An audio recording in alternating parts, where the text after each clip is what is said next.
प्राचीन समय की बात है। मगध देश की जनता में आतंक छाया हुआ था। अंधेरा होते ही लोग घरों से बाहर निकलने की हिम्मत नहीं जुटा पाते थे। कारण था उंगलीमाल। उंगलीमाल एक खूंखार डाकू था जो मगध देश के जंगल में रहता था। जो भी राहगीर उस जंगल से गुजरता था वह उसे रास्ते में लूट लेता था और उसे मारकर उसकी एक उंगली काटकर माला के रूप में अपने गले में पहन लेता था। इसी कारण से लोग उसे उंगलीमाल कहते थे। एक दिन उस गांव में महात्मा बुद्ध आए। लोगों ने खूब स्वागत सत्कार किया। महात्मा बुद्ध ने देखा वहाँ के लोग कुछ डरे सहमे से हुए हैं। महात्मा बुद्ध ने लोगों से इसका कारण जानना चाहा। लोगों ने बताया कि इस डर और आतंक का कारण डाकू उंगलीमाल है। वह निरपराध राहगीरों की हत्या कर देता है और महात्मा बुद्ध ने मन में निश्चय किया कि उस डाकू से अवश्य मिलना चाहिए।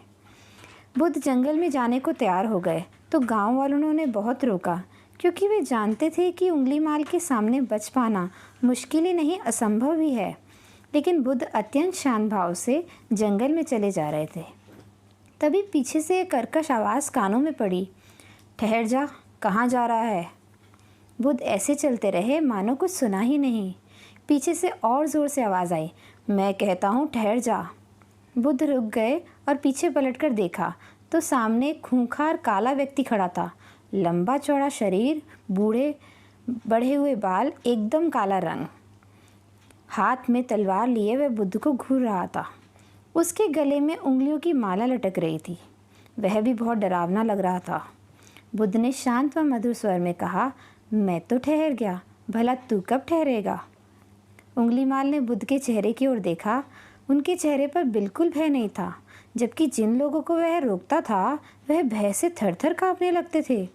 उंगलीमाल बोला, हे सन्यासी, क्या तुम्हें डर नहीं लगता? देखो मैंने कितने लोगों को मार कर उनकी उंगलियों की माला पहन रखी है। बुद्ध बोले, तुझसे क्या डरना? डरना है तो उससे डरो जो सचमुच ताकतवर है। उंगलीमाल ज़ोर से हंसा, हे साधु, तुम समझते हो कि मैं ताकतवर नहीं हूँ? मैं तो एक बार में 10-10 लोगों के सर काट सकता हूँ। बुद्ध बोले, यदि तुम सचमुच ताकतवर हो तो जाओ उस पेड़ से 10 पत्ते तोड़ लाओ।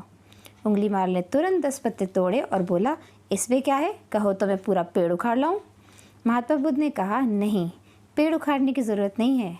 यदि तुम वास्तव में ताकतवर हो तो जाओ इन पत्तियों को पेड़ में जोड़ दो। उंगलीमाल क्रोधित हो गया और बोला, भला कहीं टूटे हुए पत्ते भी जोड़ सकते हैं क्या?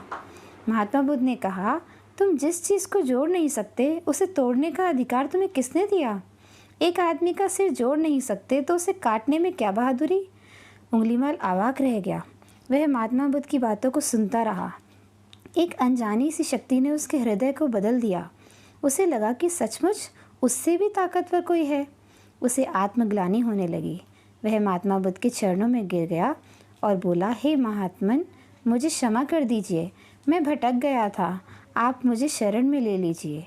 भगवान बुद्ध ने उसे अपनी शरण में ले लिया और उसे अपना शिष्य बना लिया।